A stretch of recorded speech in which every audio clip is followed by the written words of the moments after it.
মেয়ে ছেলের এটা বদ অভ্যাস, আজকত, অলসতা। এরা ফরজ গোসল করবে না, নামাজ পড়বে না, 2-3 দিন দম নেবে। আর এমনি তো 5 দিন পেলে আরো 2 দিন ওরা আজকত করে ফরজ গোসল করে যে নামাজটা পড়তে হবে, তখন ওরা দেরি করবে। তো দেরি করার কারণে 2 দিন যে ছেড়ে দিলে, গ্যাপ দিয়ে দিলে, এই লেগে ওরা জাহান্নামে বেশি যে মেয়ে ছেলে। তো এই জিনিসটা থেকে বেঁচে থাকো। যখনই ভালো হবে তখনই ফরজ গোসল করে নামাজটা পড়তে হবে, বুঝতে পারছো? এই লেগে মেয়ে লোক বেশি জাহান্নামে যাবে। তো এটা হলো ওই কাজ থেকে তোমরা যখনই ভালো হয়ে গেল, তোমার অসুখ শেষ হয়ে গেল, তখনই হাইজ নেফাস থেকে যখন তোমরা মুক্তি পেয়ে গেলে, তখন তোমরা করো কি, ফরজ গোসল করে নামাজ পড়তে লাগো।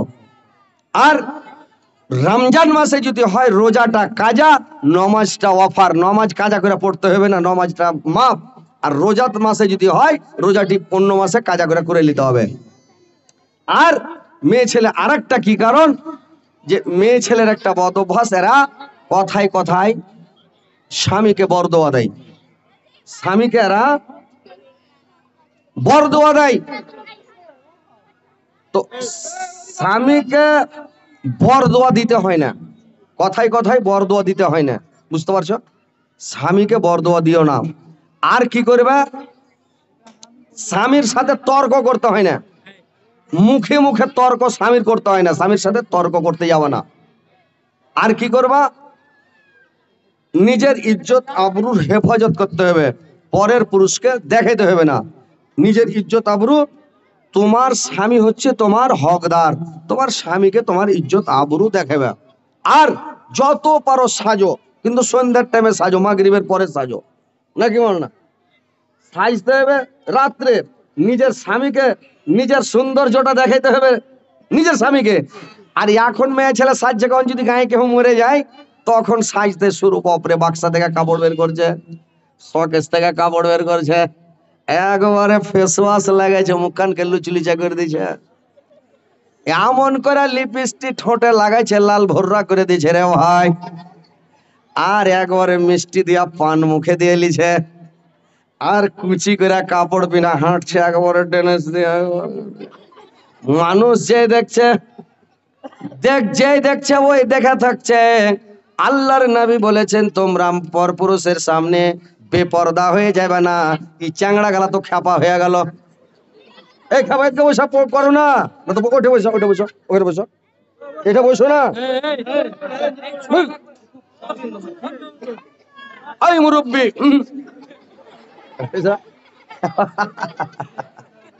তো এটা পয়সা ফটো করো, এটা ভিডিও করো না, আমাদের পয়সা পয়সা করো, ওটা পয়সা ভিডিও করো না, খাবা।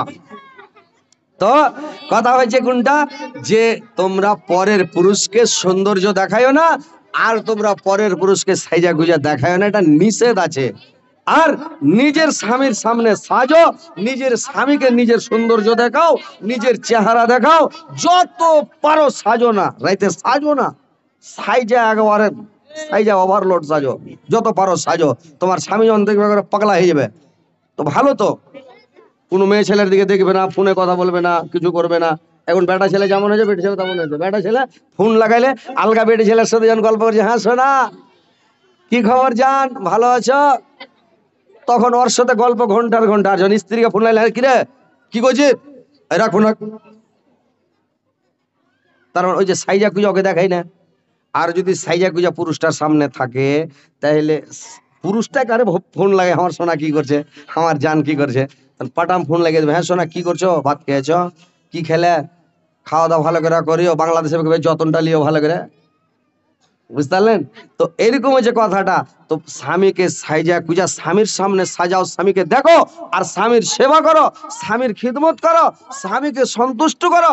স্বামী যেন তোমার জন্য, তুমি যদি মরে যাও, তোমার স্বামী যেন তোমার জন্য কাঁদে আর দোয়া করে, যে আহারে, আহা এত ভালো স্ত্রী ছিল, এত সুন্দর স্ত্রী ছিল, এত মনের মতন স্ত্রী ছিল, কলিজা ভরা স্ত্রী ছিল, জিন্দেগি তুই 10টা বিয়ে করলো, এরকম আর শান্তি পাবে না, বুঝতে পারছেন?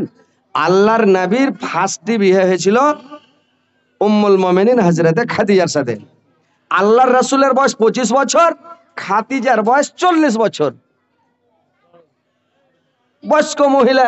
তো ওর সাথে যখন বিয়ে হলো, 40 বছরকার মহিলার সাথে বিয়ে হলো, তো খাদিজা আল্লাহর রাসূলকে কত ভালোবাসতেন, আল্লাহর রাসূল খাদিজাকে কত ভালোবাসতেন, কত মায়া, কত মমতা, কত ভালোবাসতেন জানেন? যে খাদিজা যখন মরে গেল, মরে যাওয়ার পরে আল্লাহর রাসূলের কেউ বলেছে 11টা স্ত্রী, কেউ বলেছে 13টা স্ত্রী, কোনো কিতাবে পাওয়া যায়। 11টাই ধরেন। তো 11টা স্ত্রী আল্লাহর রাসূলের।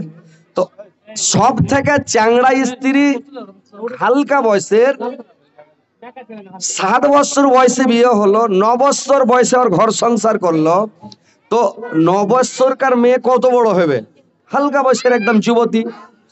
তো আল্লাহর রাসূল যখনই কোনো সভাতে, কোনো মজলিসে, কোনো জায়গাতে যখনই গল্প হতো, খাদিজার নাম খালি কেউ নিয়ে নিত, এই এই মুরব্বী বসো, খাড়ি এখানে যাইছ, বৈশা ভিডিও করে মন ভরে না যে খাড়ি আর গেছে, খাড়িয়া ভিডিও গেলে বেশি ভালো হবে, বৈশা বৈশা করো না রে বাবা, হ্যাঁ এই ছেলেটা খুবই ভালো, বসো। তো আল্লাহর রাসূল সব গল্প বন্ধ করে খাদিজার গুণ বর্ণনা করতে লাগতেন, বলতে লাগতেন। কেন? কত ভালোবাসতেন, কত ভালোবাসা দিয়েছেন জানেন? আল্লাহর রাসূল কোনো কথা কারোর সামনে কোনোদিন বলতেন না, কিন্তু খাদিজার সামনে এসে বলতেন। সব কথা, মনের কথা বলতেন, দিলের কথা বলতেন, অন্তরের কথা খাদিজাকে বলতেন। আর খাদিজা যে আল্লাহর রাসূলকে এত ভালোবাসতেন যে সুবহানাল্লাহ, বলার শেষ নাই, এত ভালোবাসতেন। তো আয়েশা একদিন আল্লাহর রাসূলের উপরে রেগে গেলেন। আল্লাহর নবীর উপরে যখন আয়েশা একদিন রেগে গিয়ে বললেন, ইয়া রাসূলুল্লাহ, নবী গো,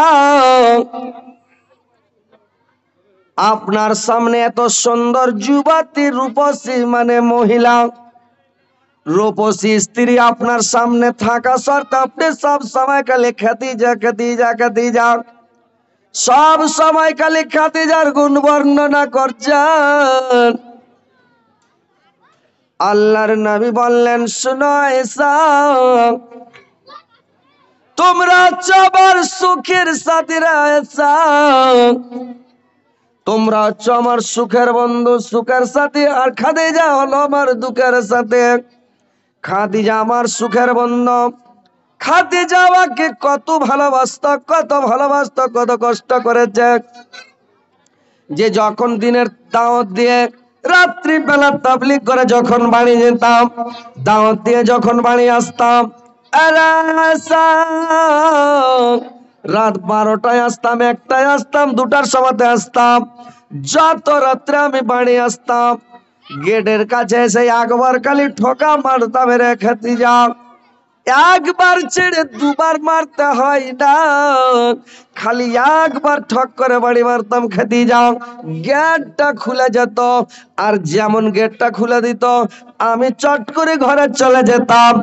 আমার খাদিজা পট করে গেটটাকে বন্ধ করে দিত, দরজা বন্ধ করে দিত। আমাকে কত ভালোবাসত, গেটটা লাগিয়ে দিতাম। দেখতে দেখতে একদিন নয়, 2 দিন নয়, 1 বছর নয়, 2 বছর নয়, অনেকদিন দেখার পরে একদিন আমি খাদিজাকে জিজ্ঞাসা করলাম, খাদিজা তুমি কি রাত্রি বিছানাতে ঘুমাও না? তুমি কি রাত্রি বেলায় বিছানায় থাকো না?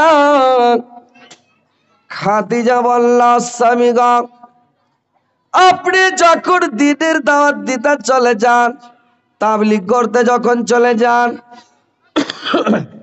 মানুষকে যখন দিনের দাওয়াত দিতে চলে যান, তখন আমি কি করে কেওয়াড়খানাকে লাগিয়ে দিই স্বামী গো। আর কেওয়াড়খানাকে লাগিয়ে দিয়ে আমি করি কি, পেট লাগিয়ে দাঁড়িয়ে থাকি গোটা রাত। যখন আমাকে ঘুম চলে আসে স্বামী গো, আমি একটা পাকে ছেড়ে নি, এক পায়ের ভরে একটা গায়ে দাঁড়িয়ে থাকে। আবার যখন এটা পা লেগে যায়, ব্যথা করতে লাগে, ঘুম আসে না, তখন আবার একটা পা রেখে দিই, আর একটা পাকে উঠিয়ে নিয়ে আমি করি কি, দাঁড়িয়ে থাকে। এভাবে আমি রাত কাটিয়ে নিই। আর যখন আপনি এসে ঠকা বাড়ির গেট খুলে দিই, আমি যদি শুয়ে যাই স্বামী গো, আমি কেওয়াড় লাগিয়ে দিব, হুড়কা লাগিয়ে দিব, খিল ঢুকে দিব। আর রাত্রি বেলা ঠান্ডার দিন বিছানায় ঘুমিয়ে যাবো, ল্যাপ দিয়ে মুখ ডেকে নিবো, লেলি দিয়ে মুখ ডেকে নিবো, আর ল্যাপ কাঁথা দিয়ে মুখ ডেকে শুয়ে যাবো, ঘুম চলে আসবে। আপনি দিনের দাওয়াত দিয়ে তাবলীগ করে যখন বাড়ি আসবেন, গেটের কাছে এসে বাড়ি মারবেন খাদিজা। খাদিজা হয়তো আমার ঘুম ভাঙতে দেরি হবে, আর আমি বিছান থেকে উঠবো, লাইটে ঢুঁড়বো, গেট খুলবো, আমি দরজা খুলবো, তাপ তুড়িকা আপনার দুশ্মনেরা গুন্ডারা এসে আপনাকে ধরে নিবে, আর সূত্ররা এসে আপনাকে ধরে নিবে। আল্লাহর নবীর বাড়ির পাশে দুশ্মন, আল্লাহর নবীর জানি দুশ্মন তার চাচা আবুল আহাব যদি দেখে রাখ ধরে নিবে, জান মেরে দিবে। এই জন্য খাদিজা কত ভালোবাসতেন, গেটটাকে লাগিয়ে দিয়ে পিঠ লাগিয়ে দাঁড়িয়ে থাকতেন। আল্লাহর নবী যখন হেঁটে আসতেন পায়ের আওয়াজ শুনে খাদিজা বুঝতে পারতো আমার হুজুর চলে আসলো, আমার স্বামী চলে আসলো, আল্লাহর রাসূল চলে আসলো। যেমন গেটে যা হালকা করে আসতে বলবে খাদিজা, একবার ঠক করে আওয়াজ করলো খাদিজা, গেট ফড়াস করে খুলে গেল আর ঘরে চলে গেল। এরকম স্বামী ভক্ত হইতে হবে, বুঝতে পারছেন? আয়েশা আমাকে বললেন, আয়েশা রে, আমার স্ত্রী খাদিজা আমার জন্য এরকম অনেক কষ্ট করেছে রে আয়েশা। আল্লাহ পাক আমাকে এখন আরো 10টা স্ত্রী দান করেছেন, কিন্তু খাদিজার মতন স্ত্রী একটাও আমি পাইনি, খাদিজার মতন গাড়ি গুড়ি স্ত্রী একটাও নাই। বুঝতে পারছেন? তো মা খালা নানিরা তোমরা ভালো করে আওয়াজ গেলা শুনো, স্বামীর সেবা করিও, স্বামীকে সন্তুষ্ট রাখিও, স্বামীকে খুশি রাখিও, স্বামীকে ভালোবাসা দিও, স্বামীকে সন্তুষ্ট করিও। স্বামীকে যে স্বামী খাস্তা না হয়ে আইলে স্বামীকে ওই রাগ দেখাইও না, ঝ্যানম্যান করিও না, স্বামীর যাইতে মারিও না। মেয়ে ছেলে কতগুলা আছে যে স্বামীর যাইতে মারবে, একে বিয়ে করে জিন্দগিতে সুখ পেলাম না, একে বিয়ে করে আমার শান্তি হলো না, তাহলে ইয়ার কুজ লড়াই ছুটে না। এরকম এরা মেয়ে ছেলে অল্পতে অসন্তুষ্ট, মানে একটু কিছু হলে মানে যাইতে মেরে ছেড়ে দিলে। তো এটা কইতে হয় না, স্বামীর যাইতে মারিও না, স্বামীকে বরদোয়া দিও না, স্বামীর সাথে তর্ক করিও না, স্বামীর সেবা করো, তাবেদারি করো, খিদমত করো, স্বামীকে ভালোবাসো, স্বামীকে সন্তুষ্ট করো, তোমরা জান্নাতে যাবে। আর যদি স্বামী তোমার লেগে দোয়া করে, তুমি যদি মরে যাও আর তোমার স্বামী যদি তোমার জন্য খালি দোয়া করে দেয়, আল্লাহর দরবারে হাত উঠিয়া খালি বলে দেয়, আল্লাহ তুমি এ পরওয়ারদিগার আমার স্ত্রীকে ক্ষমা করে দাও, আল্লাহ তুমি জান্নাত দিও, আমি ওকে ক্ষমা করে দিলাম, আল্লাহ তুমি ওকে জান্নাত দিয়ে দিও, ইনশাআল্লাহ জান্নাতে যাবে। স্বামীকে সন্তুষ্ট করতে হবে, স্বামীকে খুশি রাখতে হবে। আর যদি স্বামী তোমার খুশি না থাকে, সন্তুষ্ট না থাকে, তো তোমার জান্নাতে যাওয়া মুশকিল হয়ে যাবে। বুঝতে পারলে? যেরকম মাকে যদি নারাজ করে দেয় ছেলেরা, বেটারা যদি মার সেবা না করে, মা বাপকে রাজি করে দেয়, এটা হলো মহাপাপ। মা বাপকে নারাজ করা, মা বাপকে কাঁদানো, এটা হলো মহাপাপ, এটা পাপের ক্ষমা নাই। 9টা পাপ পৃথিবীতে সবচেয়ে বড় পাপ, এই পাপটির ক্ষমা নাই। বাদ বাকি যেগুলা ছোট পাপ, এগুলা পাপ 5 ওয়াক্ত নামাজ পড়লেই ক্ষমা। এগুলা সাগীরা গুনাহ তওবা করতে হবে, আপনি মাফ হয়ে যাবে। কেন মাফ হবে, কেন করে জানেন? ভালো করে শুনেন। 5 ওয়াক্ত নামাজ পড়বেন, 5 ওয়াক্ত সালাত পড়লে জোহর থেকে আসর পর্যন্ত যেখানে গুনাহ হলো মাফ, আসর থেকে মাগরিব পর্যন্ত যেখানে গুনাহ হলো উজু করে নামাজ পড়লে ওখানে গুনাহ মাফ, মাগরিব থেকে এশার পর্যন্ত মাপ, এশার থেকে ফজর, ফজর থেকে জোহর, মানে এই করতে করতে যতটি গুনাহ হলো মাপ। উজু করবে, হাতের দ্বারা যে গুনাহ করেছো এই গুনাহটি মাফ হয়ে যাবে। মুখে ফৌস কথা কয়েছো, কাউকে গাল টাল দিয়েছো, মুখের দ্বারা যেটা গুনাহ হয়েছে কুলি টুলি করলে সব মাপ। চোখের দ্বারা যেটা গুনাহ, চোখ টোক ধুলে চোখের দ্বারা যেটা গুনাহ হয়েছে ওটা গুনাহ আল্লাহ মাফ করে দিবে। ব্রেনের দ্বারাই মানুষ মনে মনে গুনাহ করে, ব্রেনে মানে মাথায় ঘুরে, আর এটা করবো, এটা করবো, এই করবো, ওই করবো, গুনাহ করবো, পাপ করবো, ভালো করে করবো। তো এই যে মাসা যখন করলে, তো মাসা করার সময় তোমার মাথার ব্রেনের দ্বারাই যে গুনাহ হয়েছে এটা আল্লাহ মাফ করে দিবে। পায়ের দ্বারাই হাঁটায় যেটা গুনাহ করেছো, পা যখন দিলে পায়ের গুনাহ মাফ। তো এইভাবে তোমার গুনাহ মাফ, 5 ওয়াক্ত সালাত পড়লে এগুলা গুনাহ মাফ হয়ে যাবে। আর গুনাহ থাকবে কোনটা? গুনাহ কবিরা, এটা হচ্ছে একটু ম্যাজগোল গুনাহ, মানে মিডিয়াম একটু বড় গুনাহ, এটার লেগে তওবা করতে হবে। আর যেটা মহাপাপ, মহাপাপ মানে একদম বিশাল বড় খতরনাক পাপ, এই পাপটির লেগে আপনাকে কাঁদতে হবে খুব, তাইলে আল্লাহর দয়া হয়তো ক্ষমা করে দিবে, না হলে জেলে ঢুকে বের হয়ে আসতে হবে। তো কথা হচ্ছে যে বেল হইতে হবে। কি গুনাহ? 1 নাম্বার, ভালো করে শুনেন, এই হাল্লা করবে না কেউ। 1 নাম্বার মহাপাপ হলো আল্লাহর সাথে শিরিক করা, এই গুনাহ ক্ষমা হবে না। 2 নাম্বার মহাপাপ হলো যুদ্ধের ময়দান থেকে পালিয়ে আসা, এটা গুনাহ মহাপাপ, বড় গুনাহ।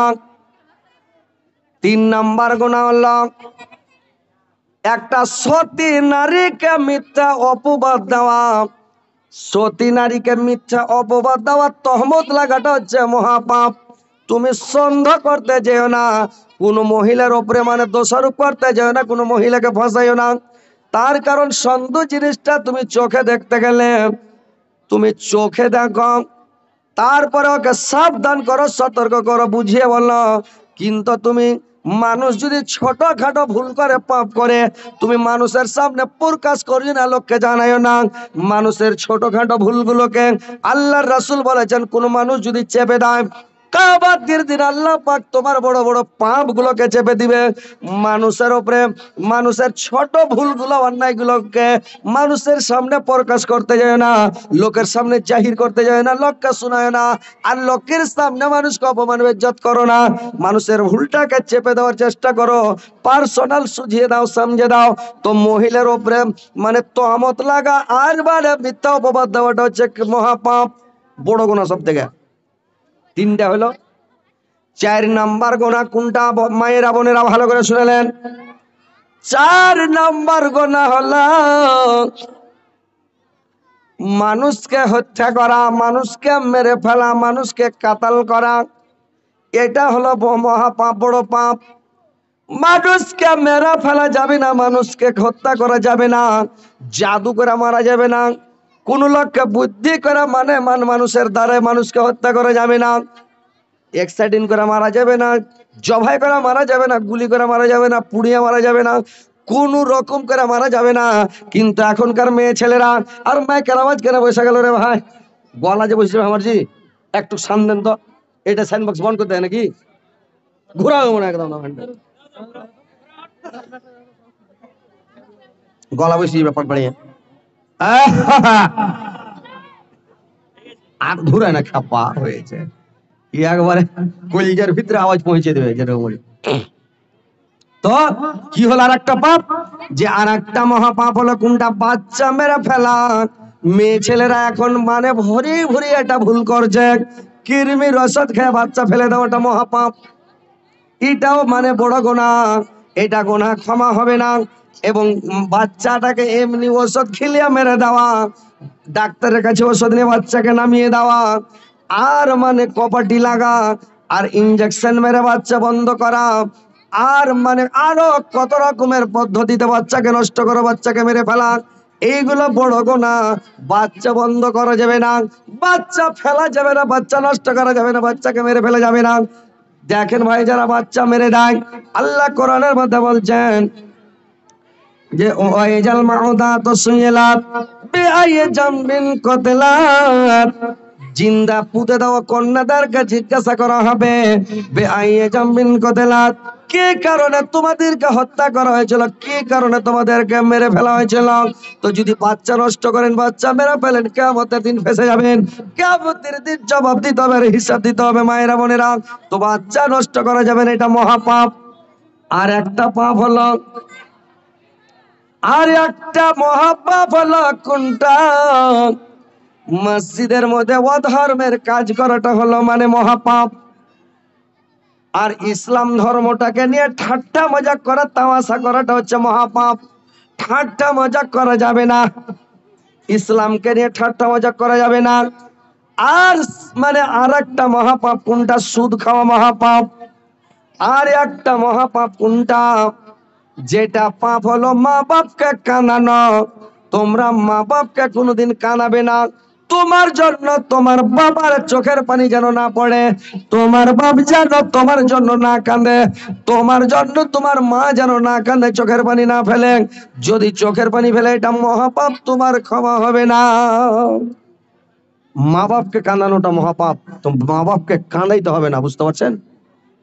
তাইলে যেরকম মা বাপকে কাঁদানোটা মহাপাপ, স্বামীকে তেমন কানা যাবে না, স্বামীকে শান্তা যাবে না, স্বামীকে কষ্ট দেওয়া যাবে না, স্বামীকে আঘাত দেওয়া যাবে না।